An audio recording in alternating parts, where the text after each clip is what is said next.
जय भीम जय शिवराय मित्रांनो, नेपाळ सरकारने नेपाळमधला नवीन जेएनजी सरकारने सगळ्या सरकारी शाळा चालू करून खाजगी शाळा बंद केलेल्या आहेत। मग कोणत्या नेत्याचा मुलगा असेल, कोणत्या उद्योगपतीचा मुलगा असेल किंवा एखाद्या गरीब घरातला मुलगा असेल, सर्वांसाठी फक्त सरकारी शाळा।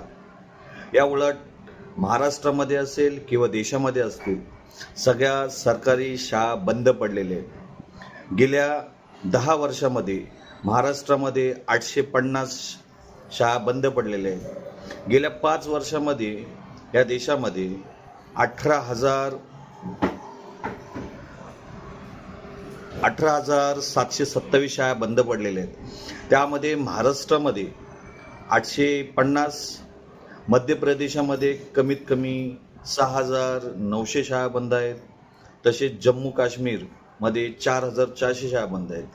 तसेच मित्रांनो 2014 पासून म्हणजे गेल्या 10 वर्षामध्ये महाराष्ट्रामध्ये 850 शाळा आहेत, परंतु संपूर्ण देशामध्ये 93,000 शाळा सरकारी बंद पडलेल्या आहेत।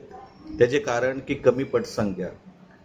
बंधूंनो, सगळ्या सरकारी शाळा बंद पडण्याचे कारण सगळ्या खाजगी शाळा चालू होते आणि त्या खाजगी शाळांना कदाचित सरकार किंवा गव्हर्नमेंट प्राधान्य देत आहे आणि त्याचे कारण की मुलांना खूप मोठ्या संख्येने फीज भरावी लागत आहेत, सगळ्या पालकांचे खिसे खाली होते।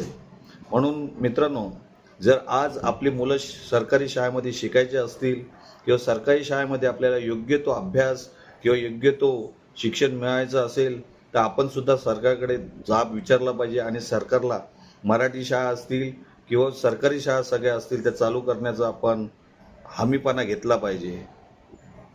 नेपाळसारखा जर छोटा देश असा पाय उचलत असेल तर आपला देश तर खूप मोठा देश आहे। या देशामध्ये विविधतेमध्ये एकता आहे, त्यामुळे आपण जर याच्यामध्ये एकी केला तर नक्कीच सरकारी शाळा सुरू होऊन सगळ्या पालकांना स्वस्त दरामध्ये आपल्या मुलांना शिक्षण देता येईल।